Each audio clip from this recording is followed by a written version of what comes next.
Hello and welcome to News Labour Sports. It's me, Moses Echodo, and of course the usual suspects that have been missing in action for quite some while. Ed Komagom is finally back. We were worried that he was missing, and we were about to put up. Of course, he was missing. We were worried we were going to put out missing posters, but he's back. As you can see, he's smiling. I reserve my comments in the face of the fire. Okay. Yeah, so it's me, Moses Echodo, and just right next to me is Bran Creed Mugabe. We don't know if he actually gives, but yeah, that's his. Okay. And then of course at the edge, that is Ed Komagom, who has just returned from his lengthy rest that he had requested for. However, we are going to, we're going to talk about sports and nothing else but sports, and we're going to talk about the English Premier League in particular. We're going to focus so much on that's the game between Arsenal and Burnley. Then we'll look at the game between Manchester United and Wolves, which promises to be a cracker. And then, of course, we'll wrap it up with a bit of discussion about the Manchester City and Tottenham. That will be the big game of the weekend. Hey, not forgetting the Victoria Cup. The Victoria Cup as well. That will be coming up in today's edition of sports. So it's gentlemen, welcome to the panel again after disappearing. Definitely, it's always a pleasure. Definitely. So we'll get started with the game Arsenal. That is going to be the early kick of Arsenal and Burnley. Arsenal, the first game they played against Newcastle United, won by one goal to 0. A fine goal from that is Pierre-Emerick Aubameyang, who scored his 50th goal for Arsenal, becoming one of the fastest players to reach 50 goals in the English Premier League, having played fewer games. But then, when you look at the entire game in general, it was not really a convincing performance from Arsenal. Do you think that we're going to have a much better performance from the lads in today's game? I think when you look at the fact that for this game, we'll be having options. Because, what I mean by options, of course, we have Sead Kolasinac available, and we have Mesut Ozil available. Of course, we know they missed the first game for security reasons, but now their presence gives the Unai Emery, the manager, options, which definitely this is something any manager in the world would love to do with, especially when you're talking about a player such as Mesut Ozil, with the quality he brings into the middle of the park. So definitely, this would be something to thrive on. If you can thread a few passes for, Aubameyang, or, be it Lacazette or Nicolas Pepe, or whoever is there up front, you definitely want this kind of thing, because it brings the craft, the guile and creativity in the middle of the park. So definitely, for starters, I think Arsenal kicking off this game on a good note. Creed, he talks about Mesut Ozil, and you look at the game against Newcastle United, and you realize that Arsenal, much as they had Willock and Reece Nelson in that forward going position, they were not really as dictatorial in terms of how they played. Do you think that is something that probably Mesut Ozil will come up to do today? Yeah, of course. I think he has the quality, the experience as well. But when I look at the two teams, I think Burnley is a better team. Not in terms of having the players, but in terms of results. Because their previous weekend, they beat Saints 3-1, I think. Yes. And even before that, I think they've really improved, because their main target was to score very many or more goals. Yes. Last season, they scored 45 goals. And so far, when you look at the matches they've played, that has already been arrested. They're scoring very many goals. Look at their last 5 pre-season games. They scored 13 goals and conceded only how many? 3 goals. 3 goals, yeah. That's enough for them. And right now, their scoring goals are coming in. And even when you look at their formation, I think everyone is comfortable in that formation. And no shadow of doubt, I think they're going to ask very many questions for these Arsenal defenders. Because you look at the way they played against Southampton, their creativity as well. They never had that good game reading in the first half. Second half, everyone was playing beautiful football. You look at the players who are playing in the heart of defense, Tarkowski and Ben Mee. Their tracking back was really brilliant. Look at their midfield, Dwight McNeil in there, Westwood as well, Jack Cork. They were playing beautiful football, closing in all the gaps and creating for Baines and then Chris Wood. So I think they're a better team in terms of results. They really worked on the problem that they were facing last season. Scored 45 goals. They've already scored how many goals? 3 goals already. And I think they'll ask very many questions. So I think for Arsenal, it's all about their creativity. When they traveled to Northwest in England, I mean, most of their players were out.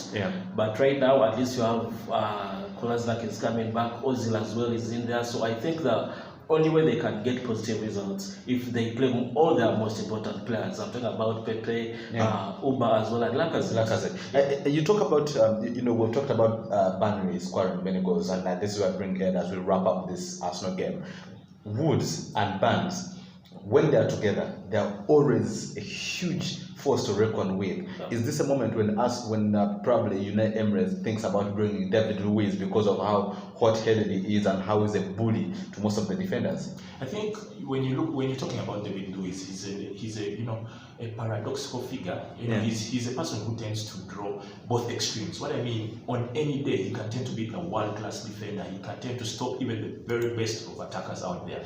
But then on the other day he can choose to play like he's being controlled by a 10-year-old in a PlayStation. So he can be that erratic and at times lethargic or pathetic to say the least. So he's a player who draws mixed reactions, but nonetheless he's a top quality defender. He's been in the Premier League. He joined Chelsea from Benfica in 2011. Had the 2-year absence between 2014 and 2016 when he was at PSG. But all in all, we've seen the work he's done, and clearly we know the reason why Arsenal had to fight hard to get him. So I think definitely you've got to bring him on board, because when you're looking at Burnley play an orthodox 4-4-2 with an orthodox twin pairing of strikers. You have Chris Wood, who is a big body striker, he's there to nod in and give the defenders a tough time. You have Ashley Barnes, who has a bit of the quality, he can beat 1 or 2 players here and there. So these two tend to complement each other. And with David Luiz at the heart of that defense, you feel he has a bit of Arsenal to quell that attack from Burnley. All right, and that is of course the game between Arsenal and Burnley. So we're going to go into the next game. That is Manchester. This man came to drop spoons. Remember those things in school? I can't believe you literally saying that. So the next game, gentlemen, Wolves and Manchester United. Manchester United, a fantastic game they had against Chelsea. Absolutely brilliant. The counter-attacks were on point. Rashford was, a menace in terms of his pace. Pogba picking up the pace in that final attack that saw Daniel James scoring his first goal at Old Trafford and his first goal for Manchester United as well. What do you guys think that Ole Gunnar Solskjaer will do? Because we know that Wolves are a team that love to congest their midfield, and we remember that Manchester United had so much leeway against Chelsea because Chelsea's midfield was easily, passable. Yeah, of course, you would say easily passable because, one, I think they didn't have N'Golo Kante in there. Yeah, exactly. So you saw the difference of what he brings to the Chelsea midfield. The game against Old Trafford and the game, at Besiktas Park against Liverpool in the Super Cup. So clearly, I think it's hard to judge Chelsea on the results or the dividends that they had in the game against Old Trafford. And neither is it still, you cannot heap so much praise on Man United, because I feel for one reason, United were just clinical on the day. They dispatched their chances. Meanwhile, Chelsea, on the other hand, were working the woodwork. They weren't as clinical and as lethal. But when you look into, of course, this United team, I think there's a breath of fresh air. Definitely, you've got to believe that, because you feel there's that urgency now that United are going back to the vintage United of back in the yesteryears, and they're beginning to play the football that the Mancunians love to see from this Manchester United team. But nonetheless, I still feel there's so much work for OGS to do in there. I still don't think they're the finished article. 4-0 was rather too flattering for them, but then I think this should be an acid test for them. You're coming up against a Wolves side that played the enterprising kind of football last season, and then unfortunately for them, I think they drew blanks last weekend. They couldn't go. It was a goalless draw, if I'm not mistaken. With Leicester City. Yes, with Leicester City. So they would also want to get off the blocks running this season. So this should be a finely poised game, in my opinion. Jimenez, Diego Jota, Dendoka. These are players that have really been the foundation for Wolves, and then of course we cannot go without mentioning that is Patricio in goal, and then of course João Moutinho in that midfield. How much can Coach Esposito do to try and contain Manchester United's clinical abilities in front of goal? Because Anthony Martial and Rashford are very clinical players in front of goal, but what can Wolves do to try and stop the ball from crossing the midfield to get into their defense? I think they have to play the way they played last season. It's quite simple, because when you look at that 3-5-2 formation, to me, I've studied that formation, and I think it's it creates that flexibility in terms of offense and defense as well, because on and off the ball they can be in a better shape to make sure that they contain Man United. So for me, I think they have to play the way they played last season, because for Wolves, I've seen them play on a few occasions where they want to sit back they concede silly goals. Yeah. But if they play their kind of football, then at least they put up good fights against their opponents. And Ed has talked about Man United. I think, to me, I wasn't really flattered by the results Man United got against Chelsea. And for Chelsea, I can't really nail them or push them against the wall because they were sitting duck in that match against United. This is a Frank Lampard Chelsea whereby he's trying to point out the key figures in that formation. Every match with the fans, you can sit back and think, Giroud must start, Kante must start, but you're not the coach. The coach is trying to create something for Chelsea. So I wouldn't really think it's going to be a walk in the park simply because United scored 4 goals in their previous match. Because I should say that even for Wolves, I know that they had blanks in the first match in the Premier League, but midweek they had a good result against a team. Is it called Pjanic? It has a really hard name in Europa. 4-0 draw. The 4-0 draw. It was a Europa qualifier. 8-0, 4-0. So they had a good response to that during the Premier League. So they can carry on with the same motivation and face a United team. So I think it's going to be a very tight game for both teams. But at the end of the 90 minutes, I predict a draw. A draw for both sides. Ed, what do you go with? United win, of course. No. Not at all. Because it's the old enemy. So if at all they can always please me by dropping points, then I would be happy. But of course, I think it will be all even. I would support for 1-0 draw. A 1-0 draw. I think I'll go for United 2-1 win in this game. I think it's with your wrong predictions, but it's okay. It's just a prediction. What's your prediction for Arsenal Burnley? Arsenal Burnley, I think Arsenal may just scrap out a 2-0 win. 2-0. Yeah. 3-1 Arsenal. 3-1 Arsenal. I'll also go with the 3-1 to Arsenal. Now, in a minute or 8, Southampton versus Liverpool. Yeah, Southampton Liverpool, of course. First and foremost, I think we are going to see changes being run because Liverpool did not want to play extra time in the Super Cup. Unfortunately for them, they had to play extra time. We saw Fabinho going down with cramps. I mean, he showed great character to come back and dispatch the second penalty for Liverpool. Then if you were really keen enough, you must have noticed the sports scientists in the Liverpool technical area were really busy at the end of 90 minutes, trying to work out which players will be in good shape, because in 3 days' time, that was on Wednesday, they had a game which is now today on Saturday at 5 p.m.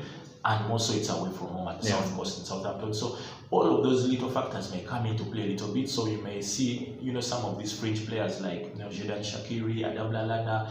We also saw the rusty Oxlade-Chamberlain. Some of these players, I think, would now definitely be, rooting, to take advantage of this. And probably have a start in there. But we've seen already at the beginning of the season that Jurgen Klopp is willing to ring the changes. So definitely we may see a match change Liverpool side. So in that, I think Liverpool may have a labored performance going away at Southampton. But of course, they will be buoyed by the fact that Southampton had a 3-0 drubbing away at Burnley the other weekend. So that may just give them the little extra push they so much deserve. But if I'm to call prediction in this game, I think Liverpool we may see them conceding because I think their defense looks porous and most of their goalkeeping is not quite the best. Edwin isn't the safest pair of hands in the world, definitely. And he's injured. Oh, yeah, of course, that was the worst. So we may see actually Lonergan, the guy they brought in from Middlesbrough. He's 35 years old. Middlesbrough released him. So, if Middlesbrough is releasing you and Liverpool is signing you extra, fortunes can really define this world, of course. Anything is definitely possible. But like I said, Liverpool might labor out for. They may just scrap out a win, in my view. But I think they will still concede. All right. So, Creed, please keep time. It is a poor timekeeper. In a minute, he's a politician, I think. It's okay. It flows naturally. So, in a minute, Man City Spurs.